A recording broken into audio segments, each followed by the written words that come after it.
Bom dia a todos, que a graça e a paz do nosso Senhor Jesus Cristo esteja sobre a vida de cada um de vocês. É um prazer estar aqui de manhã, tendo a responsabilidade de compartilhar a palavra do nosso Salvador Jesus Cristo, poder compartilhar também essa caminhada com o Senhor Jesus Cristo. Irmãos, antes de você abrir a sua Bíblia, abra lá já em 1 Samuel capítulo 30. Deixa eu me apresentar, né? O pastor já fez isso. Para aqueles que não me conhecem, eu sou casado com a Ana Cláudia, temos dois filhos, Mateus e o Thomas. Estamos morando aqui no norte, fazem 4 anos, tendo o privilégio de servir ao Senhor nesse lugar, conhecendo igrejas tão boas, saudáveis. Na verdade eu conheci o norte do Brasil em 1995, quando era um seminarista, ainda um jovem seminarista. A gente fez o primeiro retiro de acampamento com crianças e adolescentes ali em Benevides, no PV Norte, e eu pude ficar aqui 5 semanas trabalhando e também conhecendo muitas igrejas. E naquela época o Senhor tocou no meu coração, porque eu amei muito o povo do Senhor aqui. E eu lembro que na volta a gente pegou um ônibus na rodoviária para Belém, sentido São Paulo, e você sabe que a viagem é longa, né? Dias e dias. Hoje tem acesso a voos, né? Bem mais barato, mas naquela época era bem difícil. A gente pegou ônibus, e quando nós estávamos saindo aqui de Belém, eu lembro que eu fiz uma oração: Senhor, se o Senhor me der o privilégio, eu gostaria de voltar para o norte e dedicar alguns anos da minha vida. Se o Senhor me presentear com isso, eu ficaria muito, muito contente, porque eu amei demais esse povo. E aí eu fiz essa oração dentro do ônibus, aproveitei para falar para o Senhor que eu não gostaria de vir sozinho. Eu era solteirão, encalhado, né? Eu orei para que Deus tivesse misericórdia da minha vida e que eu pudesse voltar para cá casado.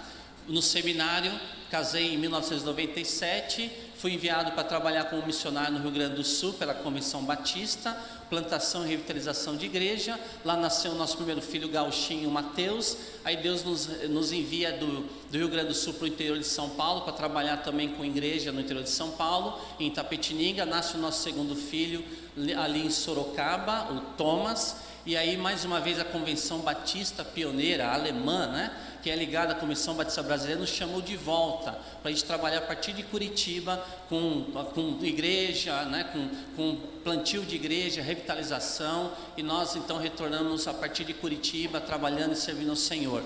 Mas quando foi em 2000, mais ou menos 13, 14, começou novamente um namoro aqui com o norte do Brasil através do PV. E aí nós oramos e Deus confirmou a nossa vinda para esse local. Na verdade, irmãos, eu amei algo muito mais do que o povo. Em primeiro lugar, eu amei o açaí de vocês. É simplesmente fantástico, né? Irmãos, eu tenho quase certeza que o fruto proibido em Gênesis capítulo 3 é açaí, né? E já batido, eu tenho a impressão que já era batido, né? Você só pegava ali com a cuia aquele açaí maravilhoso. Mas vamos abrir a nossa Bíblia, 1 Samuel capítulo 30. Deus colocou no meu coração continuar a história um pouquinho de Davi. O pastor Heiker tem falado sobre os heróis da fé, e de uma forma muito nobre ele tem exposto a vida de Davi em 3 momentos. Fascinante. Se você não assistiu essa série que o pastor está pregando aqui, Heróis da Fé, entra no YouTube, está lá a mensagem gravada. E eu estava aqui sentado na última vez que ele pregou, na parte 3 da vida de Davi. Eu falei: Senhor, fui convidado para pregar daqui a 15 dias, um tema livre, eu estou meio confuso, coloca algo no meu coração. Aí Deus falou: olha, por que você não continua a falar da vida de Davi, esse grande vulto da história? E Deus me levou mais uma vez a olhar esse texto maravilhoso, fazer um recorte um pouquinho da vida desse homem. Como Davi Heiker ele nos lembrou, um homem imperfeito, mas ele tinha coragem de olhar diante de Deus e reconhecer a sua fragilidade, reconhecer as suas imperfeições, porque um homem e uma mulher corajosa à luz da Bíblia são homens e mulheres que reconhecem as suas falhas, que não terceirizam os seus problemas, mas aponta para si a dor, a ferida e expõe isso diante de Deus. E nós vamos ver que Davi não foi diferente. Vamos colocar de pé e vamos ler então 1 Samuel capítulo 30, do verso 1 a 8, depois rapidamente 17 e 20. O versículo 17 a 20 diz assim: Sucedeu, pois, que chegando Davi e os seus homens, ao terceiro dia a Ziglag, já os amalequitas tinham dado com ímpeto contra o sul e Ziglag, e a esta ferido e queimado. Tinham levado cativo as mulheres que lá se achavam, porém a ninguém mataram, nem pequenos, nem grandes, tão somente os levaram consigo e foram o seu caminho. Verso 3: Davi e os seus homens vieram à cidade e ela queimada, e suas mulheres, seus filhos e suas filhas eram levados cativos. Então Davi e o povo que se achava com ele ergueram a voz e choraram até não terem mais forças para chorar. Também as duas mulheres de Davi foram levadas cativas, Ainoã a Jezreelita e Abigail a viúva de Nabal o Carmelita. Verso 6: Davi muito se angustiou, pois o povo falava de apedrejá-lo, porque todos estavam em amargura, cada um por causa de seus filhos e de suas filhas. Porém Davi se reanimou no Senhor seu Deus. Verso 7: disse Davi a Abiatar, o sacerdote, filho de Aimeleque: traze-me aqui a estola sacerdotal. E Abiatar a trouxe a Davi. Verso 8: então consultou Davi ao Senhor, dizendo: perseguirei eu o bando? Alcançá-lo-ei? Respondeu-lhe o Senhor: persegue-o, porque de fato o alcançarás e tudo libertarás. Verso 17 agora: feriu os Davi desde o crepúsculo vespertino até a tarde do dia seguinte, e nenhum deles escapou, senão só 400 moços que montados em camelos fugiram. Assim Davi salvou tudo quanto havia tomado os amalequitas, também salvou as suas mulheres, não lhes faltou coisa alguma, nem pequena nem grande, nem os filhos, nem as filhas, nem o despojo, nada do que lhes havia tomado, tudo Davi tornou a trazer. E por último, verso 20, também tomou Davi todas as ovelhas e o gado, e o levaram diante de Davi, e diziam: este é o despojo de Davi. Fecha teus olhos. Senhor, aquieta o nosso coração, leva cativo toda a obediência a Cristo Jesus. Oramos assim em nome de Jesus, amém. Assentai-vos, por favor. Rapidamente quero dar um contexto aqui dessa história, porque a jornada de vida de Davi é simplesmente fascinante. Nós sabemos no livro de Samuel que a nação de Israel pediu um rei, mas segundo os seus olhos, e Samuel ungiu o primeiro rei de Israel, que foi Saul. Mas Saul não era uma pessoa que se entregava totalmente ao Senhor. Ele queria uma carreira solo, ele queria viver sendo o centro das atenções. Em vários momentos ele se afastava intencionalmente de Deus, a tal ponto que no capítulo 16 de 1 Samuel, Deus fala para Samuel: Samuel, não adianta proteger o rei Saul, eu o rejeitei, ele não quer compromisso comigo, o coração dele não é inclinado à minha pessoa, ele não tem compromisso comigo, eu não posso mais caminhar com o rei Saul. Eu quero que você vá na casa de Jessé e unge Davi como novo rei de Israel. E você conhece bem a história. Samuel vai meio escondido, ele está um pouco com medo, e lá em 1 Samuel ele unge então Davi como novo rei. E Davi é adolescente, é um garoto ruivo que estava cuidando do rebanho da família numa região distante da casa, mas ali ele está servindo ao Senhor. E quando ele é ungido como novo rei de Israel, até ele chegar a tomar posse no trono, leva-se anos. Na verdade, estudiosos colocam entre 15 a 18 anos para ele de fato sentar no trono de Israel. E aí nós vamos perceber que começam a surgir os problemas, né? Deus unge ele como novo rei de Israel. 1 Samuel capítulo 17, Davi derrota Golias, o improvável acontece, Deus usando o senso de humor, mostrando que o poder, a capacitação dele não vem de pessoas, mas vem dele mesmo. Então Davi, ele vence Golias. 1 Samuel capítulo 18, o que nós vamos ver? Ele começa a ganhar um bom nome, Davi começa a crescer, ele começa a servir ao Senhor, ele é um guerreiro, ele é um general, um líder que inspira os demais. E aí começa a provocar ciúmes. Por quê? Porque quando aparece, voltando das guerras, Davi, as mulheres começam a cantar a capela, né? Saul feriu os seus milhares, porém Davi os seus 10 milhares. Elas cantam, elas gravam um DVD, lançam ao vivo, aquela coisa toda na época, e aquilo é fatal para o coração do rei. Ele se sente assim menosprezado, a inveja cresce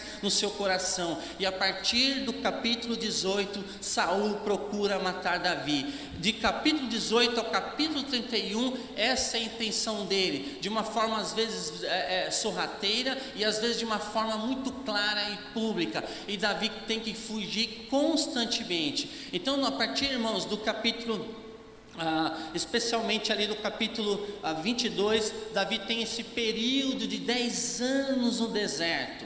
Ele tem que fugir, né? Ele foge, porque realmente Saul coloca preço sobre a cabeça de Davi. E Davi então ele vai viver na região dos filisteus, mas boa parte dos filisteus também não querem ele próximo, pelo contrário, querem matá-lo. Os amalequitas também não agem com hostilidade perante Davi, né? Os cananeus também não querem ver ele perto, então ele vive numa situação complicada. Em fuga, Davi chegou na cidade dos filisteus, em Gate. São 5 cidades dos filisteus, 5 grandes cidades. Uma delas chamada Gate. Se você ler depois com o tempo no capítulo 29, o que acontece? O rei Aques ele dá abrigo para Davi, e Davi vai com seus 600 homens e famílias e começa a morar em Gate. Aí ele pede para o rei de Gate: olha, me dá um vilarejo para me morar. Aí o rei fala assim: tudo bem. Aquele rei filisteu, né, Aques, vai morar lá em Ziglag. Ele vai lá para Ziglag, e ali então ele mora no período de 1 ano e meio, ele e seus homens, seus guerreiros, as famílias, né? Então, para sobreviver, Davi se tornou servo de um rei filisteu, Aques, né, acompanhando, morando na cidade de Ziglag. Então nós vamos ver no texto, no capítulo 29, que Saul entra em guerra com os filisteus, e Davi está junto com o rei Aques, que é um dos reis filisteus. E aí eles vão para a região norte de Israel, naquela região mais próximo ali do Mar Morto, do Mar da Galileia, naquela região ali. E naquela região, veja, os príncipes, milhares e milhares de soldados. Os outros reis olham para Davi e falam assim: escuta, Aques, não podemos levar ele é israelense, ele é judeu, na hora da guerra o patriotismo vai subir, o coração dele vai inclinar, ele vai nos trair, ele vai lutar a favor do seu povo. Você sabe, ele é paranaense da raiz, né? O açaí vai falar mais alto, não é possível, você tem que mandar ele de volta.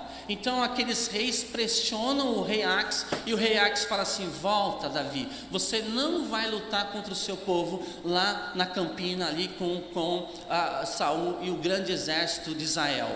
É uma forma de Deus livrar Davi numa saia justa. A gente percebe o mover de Deus na vida de Davi.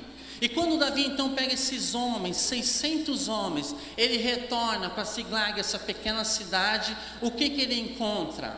Encontra uma cidade cheirando fumaça, destruição total. Mais uma decepção na vida de Davi, de uma série de pequenas desilusões que ele passa ao longo da sua vida. E aqui, irmãos, da sua unção até onde nós estamos no capítulo 30, no mínimo 15 anos se passaram, desde que Samuel ungiu no capítulo 16. E o tema da mensagem é justamente isso: quando a vida decepciona, o que nós podemos fazer? Porque via de regra, mais cedo ou mais tarde, a má notícia vai bater na nossa porta.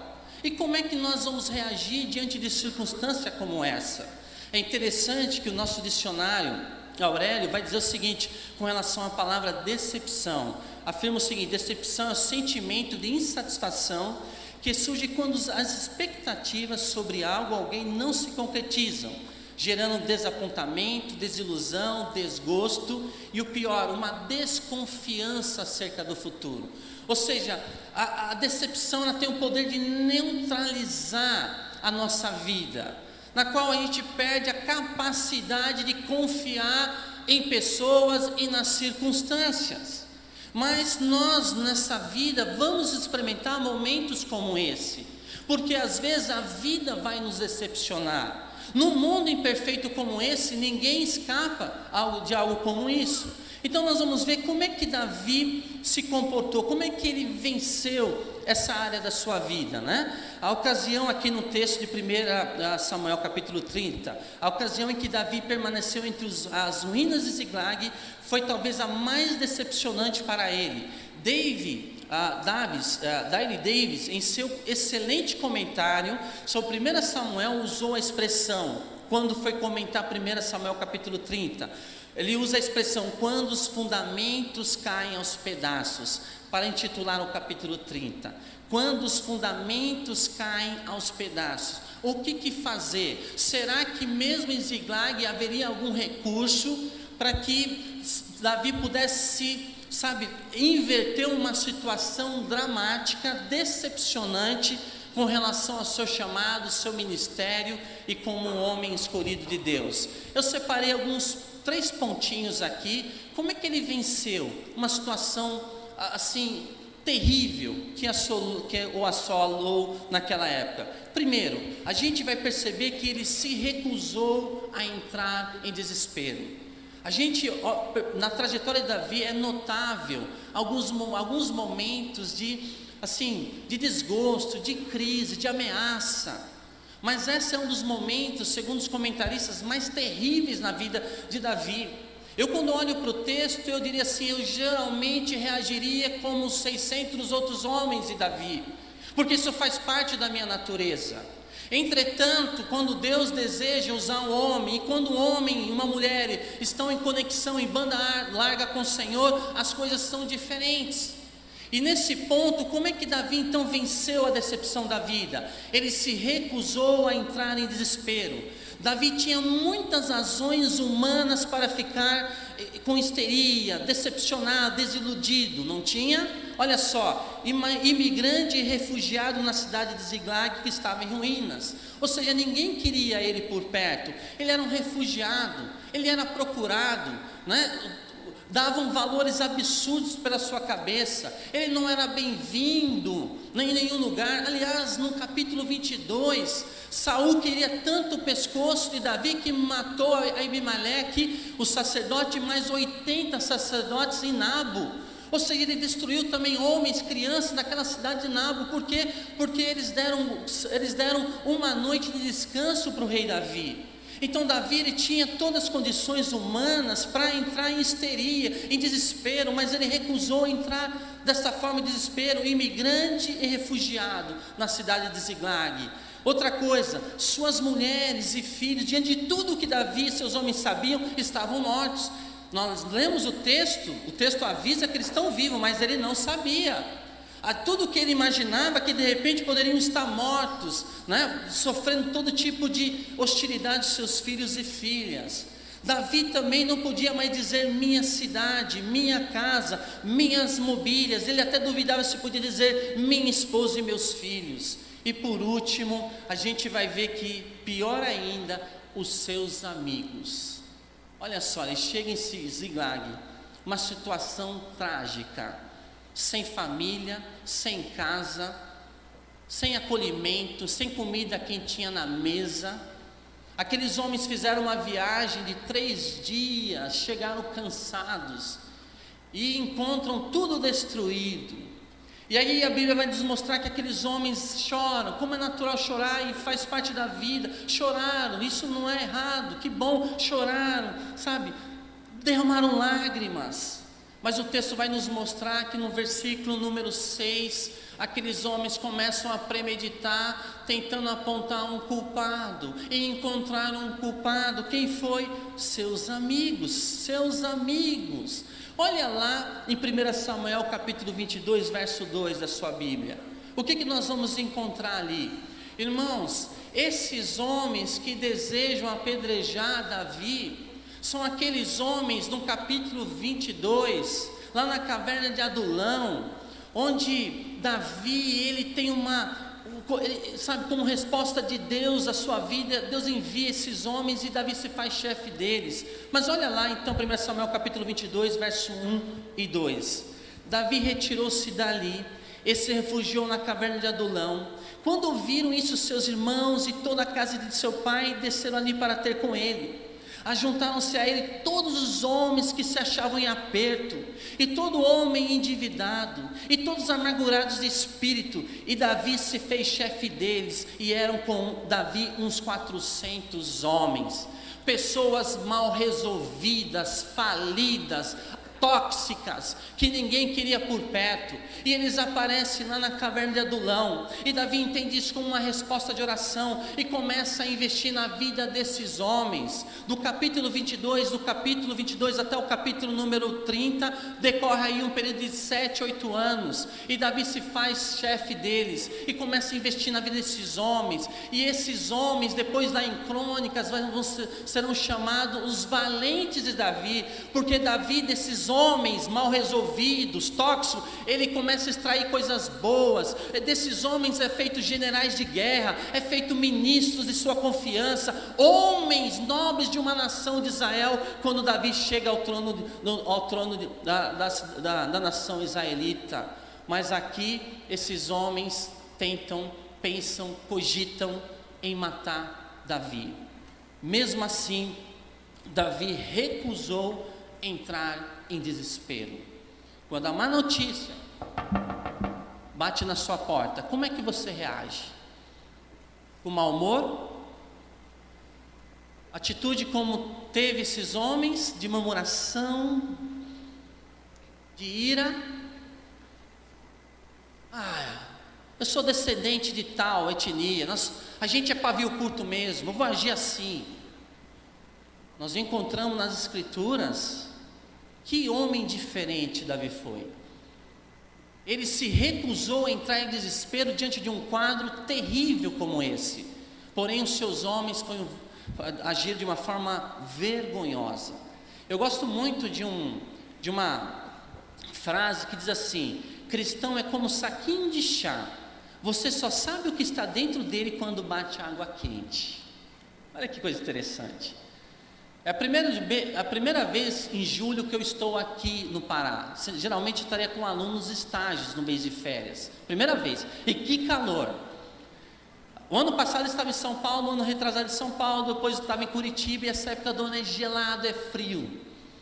E uma coisa que é muito comum nessas regiões mais geladas é chá. E você acaba apreciando um bom chá.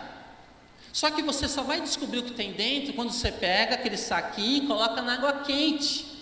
Aí vai revelar o conteúdo, o aroma, qual é a essência, de fato, o que tem lá dentro. E cristão é justamente igual. Cristão é como um saquinho de chá, você só sabe o que está dentro dele quando bate água quente. E tem cristão que parece chá de boldo. Conhece? Amargo. Carqueja, já tomou chá de carqueja? Amargo, meu Deus. Tem cristão que é chá bipolar, de manhã é boldo, à noite é camomila. Dá para entender chá bipolar? Cristão genuíno, não.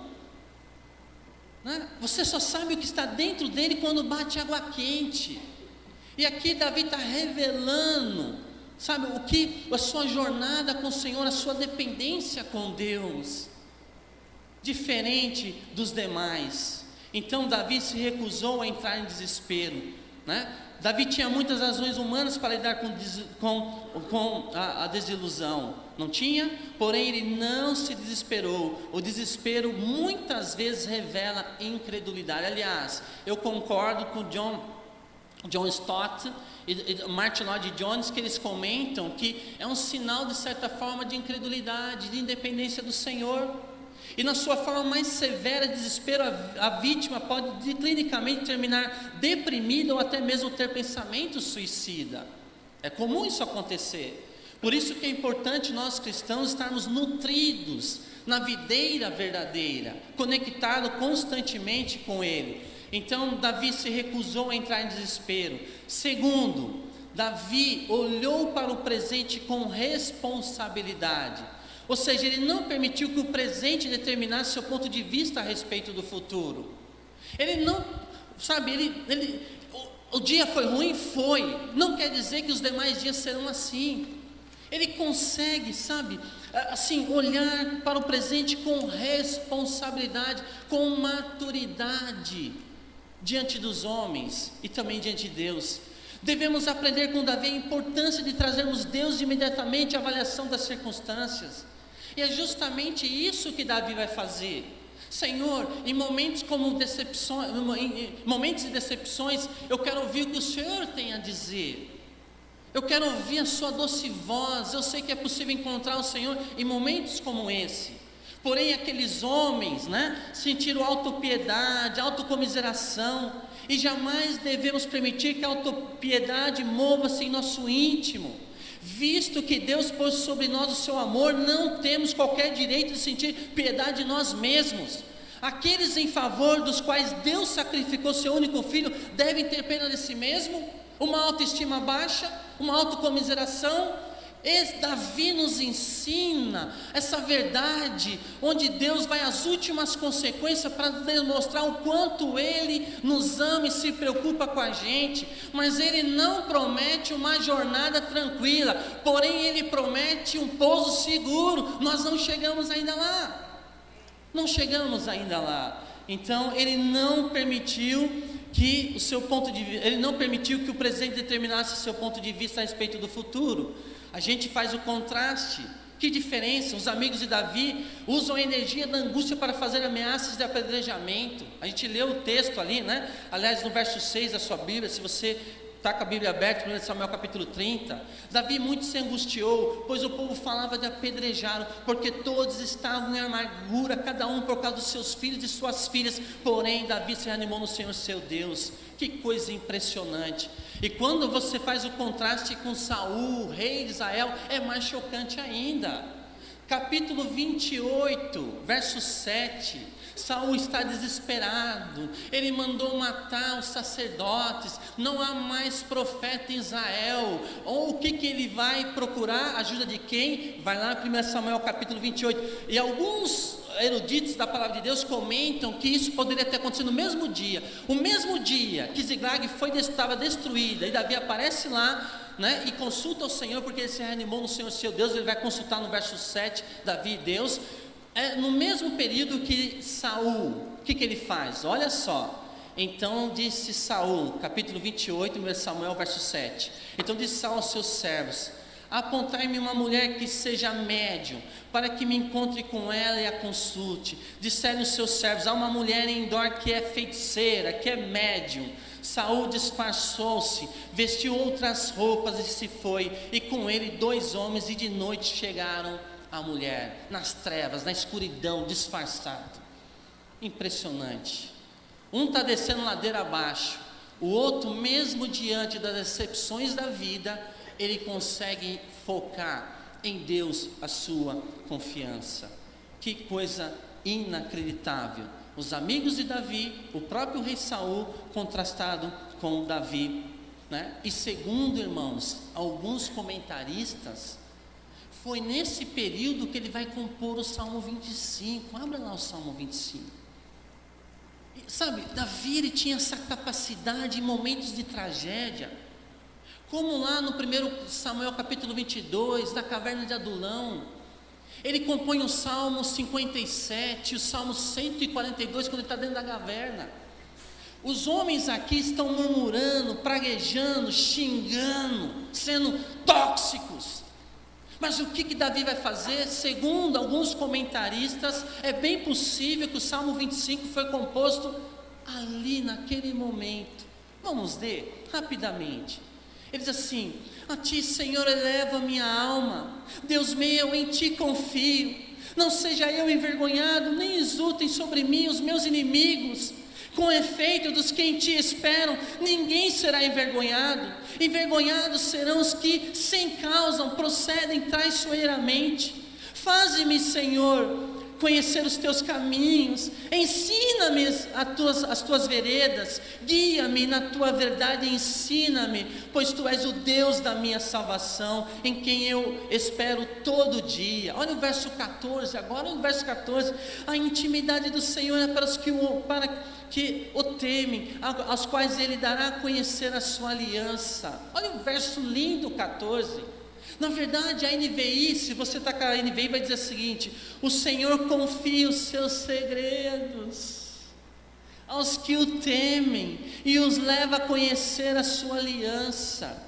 Tem um pastor em São Paulo que ele foi muito feliz num comentário numa frase que ele mencionou. Ele diz assim: íntimo de Deus não é aquele que conta seus segredos para Deus, mas aquele a quem Deus conta os seus segredos. Olha que coisa linda, vou repetir: íntimo de Deus não é aquele que conta seus segredos para Deus, mas aquele a quem Deus conta os seus segredos. E nós vamos ver na Bíblia que Deus fez isso, vai fazer aqui com Davi no verso 7. Ou seja, Davi, você é meu íntimo, eu preciso revelar meu coração, eu preciso sinalizar o que vai acontecer. Com Abraão não foi diferente. Em Gênesis capítulo 18, disse o Senhor: ocultarei a Abraão o que estou para fazer? Não, eu não posso, eu preciso chamar ele do lado, porque ele é meu íntimo. Íntimo do Senhor não é aquele que regurgita a sua intimidade, mas aquele que Deus chega no pé de ouvido e fala assim: você é meu amigo, deixa eu contar o que vai acontecer, deixa eu revelar a minha vontade, os meus planos, os meus mandamentos. Com Moisés em Êxodo capítulo 3, que coisa fascinante. Olha, eu vi o clamor, né? Eu vi o que está acontecendo no Egito, eu vou agir, eu quero usar a sua vida, Moisés. Você com 80 anos, pendurado no INSS, no deserto de Negueb, chega, não, Moisés, eu vou usar a sua vida, volta. Por quê? Porque Deus revela a sua intimidade. O que dizer de Daniel? Daniel, irmãos, que homem irrepreensível, não há uma acusação contra Daniel no livro. E a Bíblia vai dizer assim que em 3 momentos, capítulo 9 e 10, Deus chama Daniel de meu amado. Desculpa a expressão, você é muito amado, Daniel, em 3 vezes. Porque Daniel, ele tinha essa intimidade com o Senhor, ele abria seu coração, ele mostrava sua dúvida, sua dor, ele conhecia o mandamento do Senhor, ele estudava os livros da lei. Inclusive ele está estudando Jeremias, capítulo 23, ele está estudando Jeremias, e Deus descortina a sua vontade, e fala assim: não, Daniel, vou mostrar mais coisa. Porque íntimo de Deus não é aquele que conta seus segredos para Deus, mas aquele a quem Deus conta os seus segredos. E vem cá, Daniel, vou falar para você: olha, vai vir 4 grandes reinos: o reino babilônico, o reino médio-persa, o reino grego e o reino romano. Inclusive nos últimos tempos esse reino romano vai ser revivificado. Mas eu preciso contar para você, eu preciso contar como é que vai ser o desfecho final da história da humanidade. Você precisa saber, porque você é meu amigo, Daniel, você é muito amado, Daniel. Eu não posso ter segredinho ocultos contigo, Daniel. E Deus revela. Inclusive em Mateus 24, 25, Jesus vai mencionar Daniel, porque Jesus via Daniel, o nosso Filho de Deus, Deus Filho, conhecia e vivia as Escrituras. Ele tinha intimidade profunda com o Senhor. Irmãos, íntimo de Deus não é aquele que conta seus segredos para Deus, mas aquele que em Deus conta os seus segredos. Como diz o Salmo 25:14, que talvez seja mesmo a época que Davi vai compor esse salmo, numa situação lá de Ziglag: o Senhor confia os seus segredos aos que o temem e os leva a conhecer a sua aliança. E você? Como é que tem sido essa área? Porque o Deus que nós servimos, Ele não está brincando esconde-esconde. Ele não nos convida a tatear no escuro. O Deus que nós servimos é um Deus que se revela especialmente, aliás, o ápice da revelação em Jesus Cristo, e também através das Escrituras. Conhecer a vontade de Deus é um versículo. O Deus que nós servimos entende de finança, criação de filhos, entende sobre relação conjugal. Ele tem muito a dizer sobre o nosso planejamento estratégico, familiar, ministerial. É o Deus que nós servimos. E é um Deus que deseja falar mais e mais em nossas vidas. Então, primeiro, Davi se recusou a entrar em desespero. Ele tinha todos os ingredientes para que isso acontecesse. Ele olhou para o presente com responsabilidade, mesmo diante de uma tragédia como aquela. E por último, Davi exercitou fé em Deus. Tão simples, né? Davi exercitou fé em Deus, porque existe uma diferença entre ter fé e exercitar fé. Vamos lá para o versículo número 6 da sua Bíblia. Olha que coisa linda. Mesmo em Ziglag, Davi tinha um recurso. A carta principal na manga ainda estava presente, mesmo numa situação como essa. A Bíblia vai dizer que Davi se reanimou no Senhor, seu Deus. A NVI vai dizer: Davi fortaleceu-se no Senhor, seu Deus.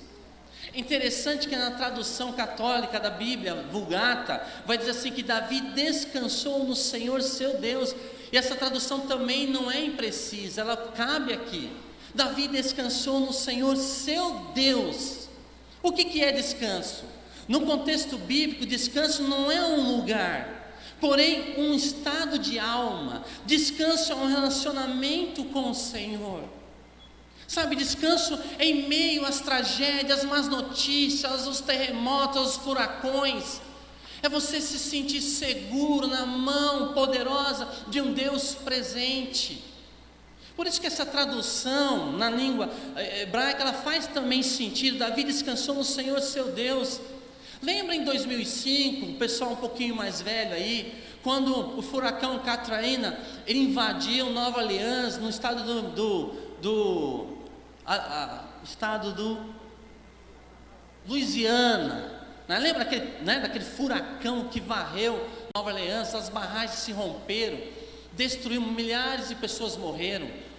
Uma das cenas que eu lembro que eu vi pela televisão, que a população tentou ir para o lugar mais alto e foram para um ginásio de Super Bowl enorme.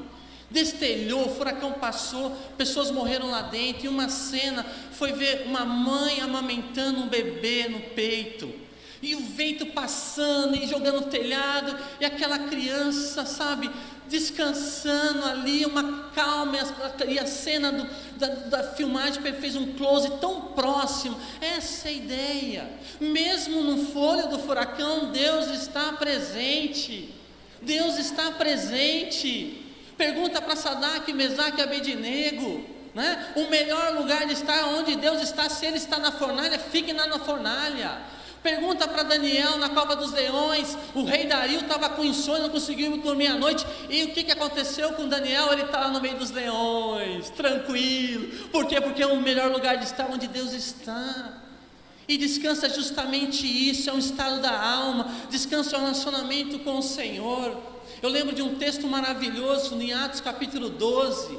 Homens e mulheres das Escrituras aprenderam a descansar nesse Deus.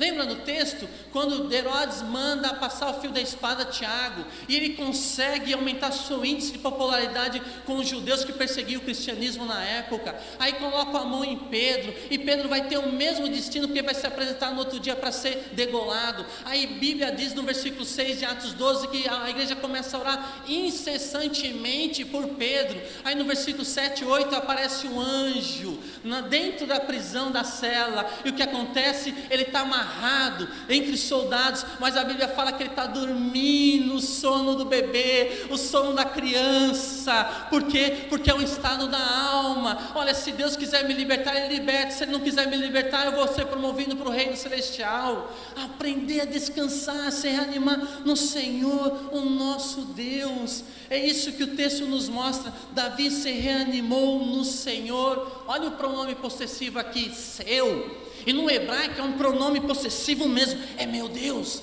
é aquele que eu conheço, é minha herança, é meu futuro, é meu presente, é aquele que é a razão da minha existência. É o meu Deus, né? Davi se reanimou no Senhor, seu Deus. Seu Deus. Esse é o Deus que nós servimos, irmãos. Mesmo quando a vida nos oferece decepções, notícias ruins, precisamos mais e mais confiar nesse Deus maravilhoso. Então, Davi, ele se recusou a entrar em desespero, olhou para o presente com responsabilidade. Ele exercitou fé em Deus, porque é diferente de ter fé e não exercitar. Exercitou pessoalmente a sua fé. ele relembrou a ideia do texto aqui, que alguns eruditos colocam, é que ele relembrou das promessas de Deus. Eu não fui ungido no capítulo 16 por acidente. Não existe isso no plano maior de um Deus soberano. Ele começa a se alimentar das promessas, conforme como um pastor uma vez disse, pastor Rick Warren disse o seguinte: nunca duvide na escuridão o que Deus disse na luz. Nunca duvide na escuridão o que Deus disse na luz. Davi, ele se alimentava, ele cantava, ele conhecia o Pentateuco, ele se alimentava dessas verdades do Senhor para a sua vida, porque ele sabia que vai ter momento de escuridão, de trevas, de decepções, mas por ele ter alimentado a sua alma na luz da presença de Deus, ele não tinha condições de duvidar diante de situações como essa. Como Jeremias, do capítulo 3, versículo 21, quero trazer à memória o que me pode dar esperança. Por isso que é importante memorização de versículos da Bíblia, porque quando o inimigo vir atacar a sua vida com dúvidas, a sua arma está cheia de bala e você pode atirar as promessas do Senhor. Precisamos trazer à memória aquilo que nos pode trazer esperança. Irmãos, para encerrar, que tipo de pessoa então Deus espera de nós em momentos como esse? Eu gosto muito mesmo de ler as grandes biografias de homens e mulheres de Deus ao longo da história, tanto nas escrituras como esses grandes vultos do passado e do presente, Então, o que faz um homem, uma mulher se agigantar e ser uma pessoa de sucesso? Olhando essas biografias desses grandes homens, dos maiores vultos, provam que existe um fator único entre eles: é a pessoa que não tem receio de confiar em Deus. Fator fé.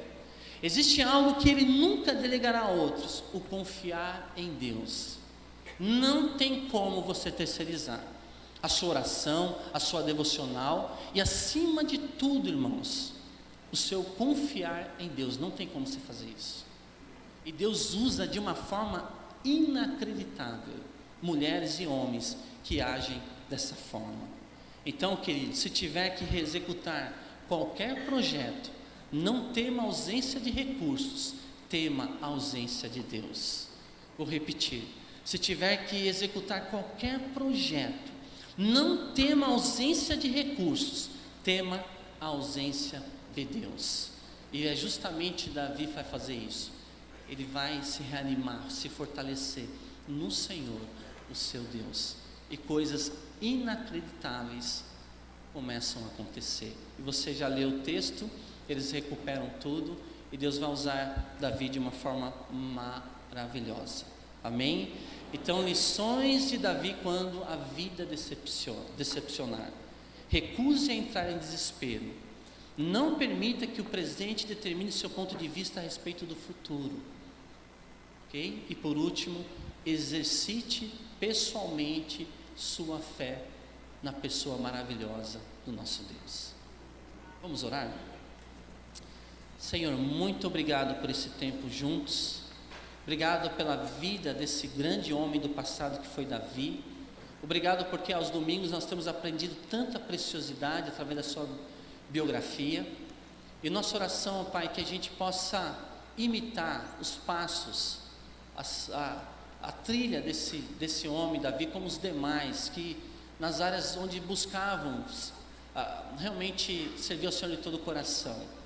Eu não sei como é que as pessoas se encontram aqui, todas elas, o Senhor conhece, mas se existem pessoas que estão decepcionadas com o trabalho, com as finanças, com o casamento, com os filhos, decepcionadas, Senhor, diante das coisas amargas que a vida às vezes oferece, que elas possam extrair desse texto bíblico aquilo que foi apontado nessa manhã. Por favor, nos ajude nesse sentido, em nome de Jesus. Amém.